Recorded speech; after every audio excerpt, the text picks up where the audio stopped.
उच्चारण अवयव से जिस तरह से उच्चारण निकलता है ना, इस पर आधारित होता है। तो उस आदमी का उस भाषा के भाषिक जो लोग हैं उनके बोलने का तरीका क्या है, what is the science of their talk, the way उनके अंदर से जो उच्चारण अवयवों से यंत्र से आवाज किस तरह से निकलती है, ध्वनि, ये ध्वनि मूलक जो है ना, इसको ध्यान में रखते हैं हम लोग। इसीलिए भाषा एक वैज्ञानिक, भाषा की अध्ययन एक वैज्ञानिक अध्ययन है। तो अब इसी संदर्भ में एक बात कहूंगा, जैसे कि हिंदी भाषी लोग, मुझे एक चीज मैं बार बार विनती करता आया हूं, जैसे आप लोगों ने यहाँ लिखा है कार्यक्रम स्थल CRH मणिपाल 5 माइल गंगटोक लिखा है आप लोगों ने। तो गंगटोक की बात करते हैं। म आज गान्तोकमा बसेर तपाईहरुलाई सम्बोधन गरिरहेको छु। Today I am standing in a place which is the capital of Sikkim, that is Gangtok. हम कल गंगटोक जाएंगे, ठीक है? वो गान्तोक न गया, न गान्तोक गिरो, अभी गान्तोक जाते, गैंगटोक जाते, पता नहीं कैसे बोलेंगे आप लोग। तो जो आदमी बोल रहा है, मतलब जो आदमी का मतलब जिसका जो कल्चरल बैकग्राउंड है, लिटरेचर का बैकग्राउंड है, इसका लैंग्वेज का बैकग्राउंड है, उसके यहाँ इसको किस तरह से लिया जा रहा है। और भाषा एक ऐसी चीज है जिसका हमारे अंतर्मन से, हमारी चेतना से और थोड़ा और भी अंदर जाएंगे तो हमारे अहम से इसका खास लगाव रहता है। अगर इसमें थोड़ी सी गड़बड़ हो जाए तो हमको नहीं लगता, हमारे अहम को लग जाता है। तो जैसे कि लेप्चा में, अगर आप लेप्चा का स्ट्रक्चर देखेंगे तो जो लेप्चा में जो वर्ण व्यवस्था है और हमारे नेपाली में जो वर्ण व्यवस्था है और बंगाली में जो वर्ण व्यवस्था है, हमारे पूर्व दुनिया के जो पूर्वी विश्व में जो पूर्वी देश है ना, जैसे कि अब यूरोपियन लैंग्वेज में इंडो यूरोपियन फैमिली की बात आती है। हमारे इंडिया में Tibetan Burmese family, Dravid family और फिर कैंटन फैमिली, सेंट्रल फैमिली, जिसको सौ से बोलते हैं इंग्लिश में परसेंट यानी कि सेंट्रल फैमिली। अब हम लोग 100 को 100 बोलते हैं सेंट्रल फैमिली। तो ये जिस तरह का वर्गीकरण होता है उसमें उसका जो बोलने का तरीका, जैसे लेप्चा में भ, BH भ, हम लोग ये नेपाली में 12 खरी कहते हैं, पता नहीं हिंदी में इसका व्यवस्था है या नहीं। एक्चुअली 12 खरी में 12 अक्षरी है ना, तो क ख ग घ, इसमें क का की कुकु की पे क अपना विसर्ग लगा के ये जो 12 बनाते हैं, इसलिए क ख ग घ उसको हम लोग इस तरह पढ़े, क च क त प, फिर इसको हम वर्टिकल कर रहे हैं, वर्टिकल हॉरिजॉन्टल पढ़ रहे हैं। स्ट्रक्चर के बारे में जब हम पढ़ेंगे, भाषा को स्ट्रक्चरली एनालाइज करना हो तो इस तरह कैसे कैसे ये मतलब ये 12 अक्षर कैसे बनता है। तो इसमें अगर हम कहीं भ की बात करें तो मेरे ख्याल से, पता नहीं मैं कहाँ तक सही हूँ, मुझे डॉक्टर शुकी लेप्चा और डॉक्टर श्री टीटी लेप्चा, आप अगर मैं गलत तो आप मुझे मार्गदर्शन करें, क्योंकि लेप्चा मेरी मातृभाषा नहीं है। मैं बोल सकता हूँ, बोल लेता हूँ, सकता हूँ नहीं, लेता हूँ, बोल लेता हूँ। तो भ का जो फोनेटिकली जो भ उच्चारण होता है थोड़ा कम है शायद लेप्चा में, जैसे भ ना हो थोड़ा ब इतना थोड़ा नीचे आ गया, ऐसा लगता है मुझे। तो इसका एक प्रभाव क्या होता है कि जैसे हम लोग नेपाल में भालू कहते हैं, भालू का मतलब है लेप्चा में सोना, हिंदी में भालू को भालू ही कहते हैं, अंग्रेजी में बियर। तो वो भालू है, वो बालू नहीं है, याद रखिएगा। हमारे दोस्त के जंगल बड़ा बालू आया है, with due respect to your accent and my accent, क्योंकि अगर मैं लेप्चा बोलूंगा तो कुछ इस तरह बोलूंगा जिस तरह आप नेपाली बोल लेते हैं, क्योंकि आप सिर्फ कुछ शब्द ही बोल रहे हैं लेकिन बोल अपनी तरीका से रहे। आप थोड़ी ना मेरे उच्चारण अवयव से बोल रहे हैं, आप तो अपनी उच्चारण अवयव से बोल रहे हैं। उसी तरह बोलेंगे जिस तरह आप आदि हो।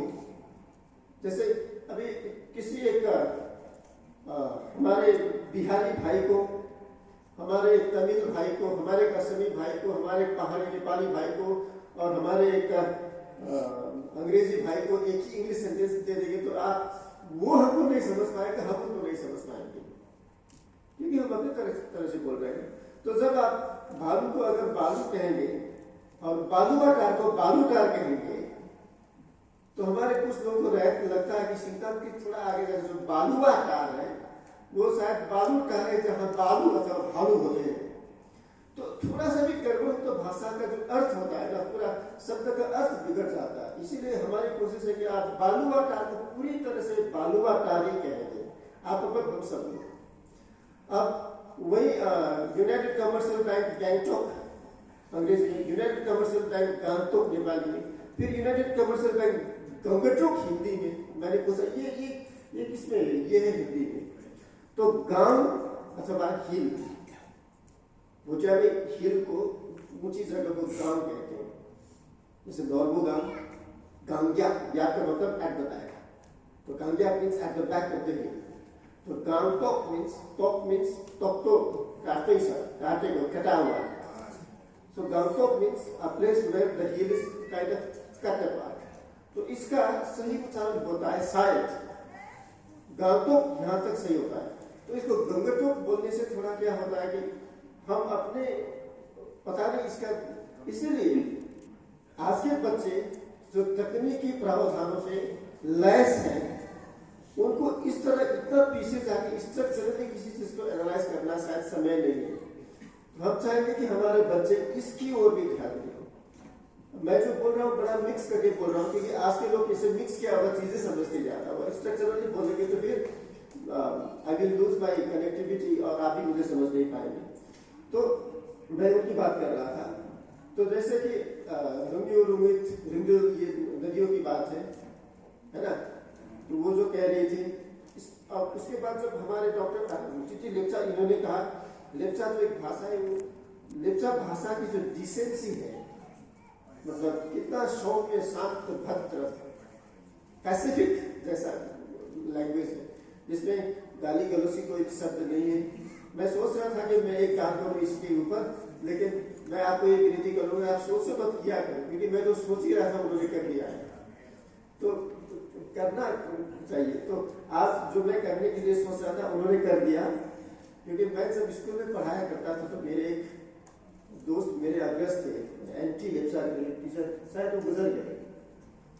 तो उन्होंने मैंने सिखाया था, मतलब भाषा तो बोल तो लेता था मैं, लेकिन इसका जो स्ट्रक्चर है, इसका जो मतलब ये भाषा एक्चुअली है क्या, बोल तो लेते लेकिन हम क्या बोल रहे हैं, ये जो हम लोग बोल रहे हैं इसका क्या है, सही अर्थ क्या, कैसे, उन्होंने मुझे बहुत सिखाया था। तभी से मैंने सोचा था काम करने को, लेकिन वो सोचा था मैंने लगभग 25 बरस पहले, तो that was too late to think, you know. तो आप सोचा मत करो, आप किया करो। तो हिंदी भाषा, लेप्चा भाषा की ये बात हो रही थी। अभी सोनम जी ने लिंग व्यवस्था के बारे में कहा। तो ये जो लिंग व्यवस्था आजकल, अब मैं जो भी कहने जा रहा हूँ, विशेष करके खास करके हमारे बच्चे, हमारे जो बड़े बड़े बच्चे, अच्छा नहीं लगता है अगर आप बच्चे बोल दिया, ऐसा नहीं है, लेकिन बच्चे इसलिए कह रहे हैं कि हमारे बच्चे भी आपसे बड़े बड़े बच्चे हो चुके हैं, इसीलिए हमने आप लोगों को बच्चा कहा है। हमारे बच्चे भी मास्टर्स कर रहे हैं, तो तब तो आप ही हमारे बच्चे ही हुए ना। तो आप लोगों को मैं एक विनती करना चाहूंगा कि लोग कभी कभी आंदोलन कर बैठते हैं और आंदोलन करके तहस नहस कर देते हैं, सारा चीज उल्टा पुल्टा कर देते हैं, प्रयोगवादी होते हैं ना। दो किस्म के लोग होते हैं, एक प्रयोग धर्मी होते हैं, एक प्रयोगवादी होते हैं। जो प्रयोग धर्मी होते हैं, उनका प्रयोग करना धर्म होता है, धर्म एक गुण होता है, धर्म से कुछ अच्छा निकल आता है। प्रयोग में जो वादी होते हैं, जो प्रयोगवादी होते हैं, बात से कुछ भी निकल आता है, कभी कभी अच्छा निकल आता है। इज्म जो है ना, इज्म से कभी कभी अच्छा निकल आता है, लेकिन अक्सर तोड़ मरोड़ के रख देते हैं। तो हमारे प्रयोगवादी अगर चाहेंगे कि ताजमहल को गैंगटोक या गांगटोक या गंगटोक में ले आए, ये संभव नहीं है ना। तो प्रयोगवादी को इसको उसी तरह से कुछ करना चाहिए। प्रयोग धर्मी क्या करेंगे, ताजमहल नहीं, कुछ ऐसा। ताजमहल का मतलब क्या है? ताजमहल का मतलब हमारे देश की पहचान। हमारे देश की पहचान तो ताजमहल नहीं, कुतुब मीनार भी है ना। हमारे देश की पहचान तो कुछ और चीजें भी हैं। तो ताजमहल क्या इंगित करता है? कुछ ऐसी चीज हमारे यहाँ भी स्थापित की जाए जो हमारे देश, खास करके सिक्किम को, हमारे प्रदेश को रिप्रेजेंट करे। तो इस तरह की कोई और चीज बनाने को हम लोग प्रयोग धर्मी का ये काम होता है। अब लिंग व्यवस्था की बात करते हैं। हमारे नेपाली में क्या है, अब इन्होंने हिंदी में और हिंदी की लिंग व्यवस्था के बारे में बात की। तो हमारे नेपाली में क्या होता है कि आमाले खाना खाए, तो हिंदी में माँ खाना खा रही है, नेपाली में आमाले खाना खाँदैछिन् अथवा खाना खाइन्। यहाँ हिंदी में और नेपाली में जो क्रिया है उसमें भी लिंग का व्यवस्था है, खा रही है। अब हिंदी में थोड़ा आगे जाए, राम ने रोटी खाई भी बोल लेते हैं लोग, क्योंकि राम को प्राथमिकता न देकर जो चीज खाई जा रही है, जो पैसिवली मतलब जो खाई क्या जा रही है, रोटी खाई जा रही है, तो क्या खाई गई? रोटी। राम ने रोटी खाई, सीता ने क्या खाया? सीता ने भात खाया। तो बड़ा ही इट्स क्वाइट कंफ्यूजिंग, बहुत ही कंफ्यूज हो जाते हैं। तो इसका मतलब, मेरा कहने का मतलब ये है कि ये हिंदी में जो लिंग व्यवस्था है कैसे बनता है। जैसे इन्होंने कहा कि जाके देखो पानी आ रहा है या नहीं, तो हम लोगों को पढ़ाया गया था कि खास करके जिसमें दीर्घ नहीं लगता है वो स्त्रीलिंग हुआ करता है। तो फिर हमने जाके देखा कि गाड़ी तो आ रही है, ट्रक गाड़ी है लेकिन ट्रक आ रहा है, पता नहीं ऐसा कुछ है, रेलगाड़ी आ रही है, तो मुझे थोड़ी सी पानी मिलेगी। तो फिर किसी ने मुझे कहा नहीं, तुमको पानी नहीं मिलेगी, तुमको थोड़ा सा पानी मिल सकता है। क्यों ऐसा? क्योंकि पानी जल है, जल देवता है, तो देवता पुरुष है। तो यहां तक घुसना पड़ता है आपको जानने के लिए। तो एक बच्चा कहां तक घुस सकता है? जरा इसको सरलीकृत करें आप लोग, हम सब ये कोशिश करेंगे इसको सरलीकृत करें। तो ये जैसे कि आप लोग MS वर्ड या एक्सेल में काम करते हैं तो आपको पता चल जाता है कहाँ कहाँ क्या हो जाता है।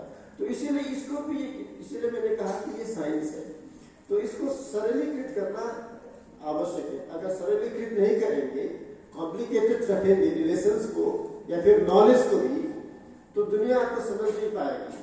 तो थोड़ा सा सरलीकरण करना आवश्यक होता है। अब हमारे नेपाली में क्या होता है, जैसे हिंदी में 2 लड़कियां आ रही है, आ रहा है, जैसे कि 2 लड़कियां आ रही है, आ रहा है, आ रही है, आ रही। हमारे यहाँ 2 जना केटीहरू आइरहेका छन्, क्योंकि ये बहुवचन हो गया ना। तो जब बहुवचन हो जाता है तो फिर वो स्त्रीलिंग वहां से गायब हो जाता है। हमको अब जैसे गाय हमारी माता है, किसी ने हिंदी लिखना मुझे नहीं आता है, तो टीचर ने कहा हाँ